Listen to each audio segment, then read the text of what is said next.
Hello friends, দেখো আজকের এই ক্লাসে আমরা একটা নতুন বিষয় জানবো। দেখো এখানে প্রত্যেকটা প্রশ্নমূলক বাক্য, দেখো কে কাজটি করে, কারা কাজটি করে, কে বা কারা কাজটি করেছিল। হুম দেখো এখানে আমরা বুঝতে পারছি কে বা কারা যখন থাকবে তখন আমরা কি দিয়ে প্রশ্ন করব, হু দিয়ে প্রশ্ন করব। এই যে হু, এই শব্দটাকে চেঞ্জ না করে কখন আমরা প্লুরাল বুঝবো আর কখন সিঙ্গুলার। দেখো সুন্দরভাবে আমরা যদি একটু প্রথম থেকে বুঝে নিতে পারি তাহলে কি হবে, ইংলিশে আমরা যে কোনো প্রশ্ন সহজভাবে আমরা করতে পারবো। ওকে, দেখো কে কাজটি করে, কে কাজটি করে, তাহলে এখানে এই যে কে বা কারা, এটা আমরা কি বুঝবো, হু।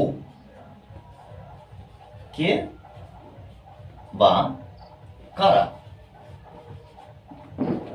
ওকে, কে বা কারা। তাহলে এখানে দেখো ফার্স্ট টাইম হু বসাবো। হু, কে কাজটি করে, কোনো একজনকে বোঝাচ্ছে, ওই জন্য আমরা এখানে ডাচ ব্যবহার করব। Dutch the work, who does the work. এবারে আমাদের প্রশ্ন, এমনভাবে তৈরি করলাম কেন, আমরা কি করে বুঝবো যে এটা প্রেজেন্ট ফর্মে আছে, একজনকে বোঝাচ্ছে।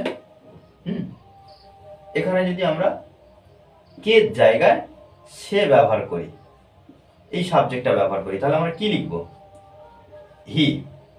হি অথবা আমরা সি ব্যবহার করব। সে কাজটি করে, she does the she does the work, এমনভাবে লিখব। যদি এখানে সে যদি না থাকতো, যদি তারা থাকতো, তারা কাজটি করে, তাহলে এখানে আমরা লিখতাম কি, দে ডু দ্য ওয়ার্ক লিখতাম। কেন?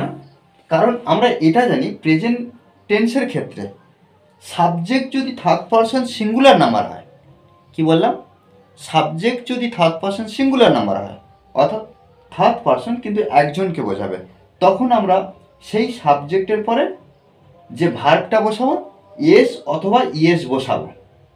তাহলে সাবজেক্টের পরে যে ভার্বটা বসবে, যে ক্রিয়াটা বসবে, তারপরে এস বা ইয়েস যুক্ত করব কখন, কখন যখন সাবজেক্ট একজনকে বোঝাবে, থার্ড পারসন সিঙ্গুলার নাম্বার।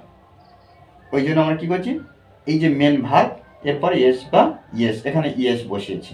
এখানে দেখো এটাও প্রেজেন্ট ফর্মে, এটা থার্ড পারসন অবশ্যই, কিন্তু সিঙ্গুলার নয়, এটা প্লুরাল। ওই জন্য দেখো ভার্বের সঙ্গে এস বা ইয়েস যুক্ত হয়নি। এখানে যদি রাম, শ্যাম কারো যদি নাম দিয়ে দিতাম তাহলে কি হতো, এখানে ডু না হয়ে ডাজ হয়ে যেত। একইভাবে তাহলে দ্বিতীয় বাক্য দেখো, কারা কাজটি করে, কারা কাজটি করে, তাহলে এখানে আমরা হু ব্যবহার করব। হু ডু দ্য ওয়ার্ক, জিজ্ঞাসা ছিল। তাহলে দেখো এখানে ডু কেন, কারণ দেখো এখানে যেমন দে ব্যবহার করেছি, THEY, দে অনেকজনকে বোঝাচ্ছে, তারা, ওই জন্য এখানে ভার্বের সঙ্গে এস বা এস যুক্ত হয়নি। ঠিক এখানে দেখো আমরা ডু বা ডাচ এই দুটোর মধ্যে আমরা যখন ডু ব্যবহার করব, অর্থাৎ মেন ভার্ব এর সঙ্গে এস বা ইয়েস যুক্ত করব না, তখন আমরা এই যে এটা কে না বলে কারা বলবো। কারা কাজটি করে। আর এখানে দেখো কে বা কারা কাজটি করেছিল, জাস্ট এখানে হু ডিড, পাস্টে কিন্তু একটা ফর্ম, এটা V2 এ একটা ফর্ম, ওই জন্য আমরা কে বা কারা যে কোনো একটা ব্যবহার করতে পারি। Who did the work. এবার দেখো এই যে কয়েকটা বাক্য, দেখো হেল্পিং ভার্ব যেহেতু আছে, আমরা এইভাবে আমরা গঠন করব। কে কাজটি করছে বা করতেছে, তাহলে এখানে আমরা লিখতে পারি হু, হু কে, হু ইজ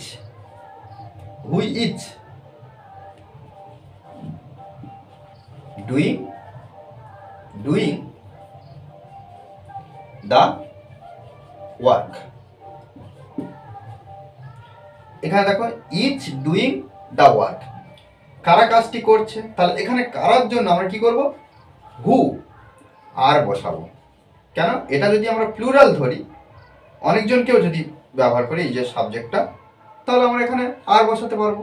এখানে সিঙ্গুলার ধরেছি তাই ইজ বসিয়েছি, আর ডুইং দ্য ওয়ার্ক, ঠিক আছে।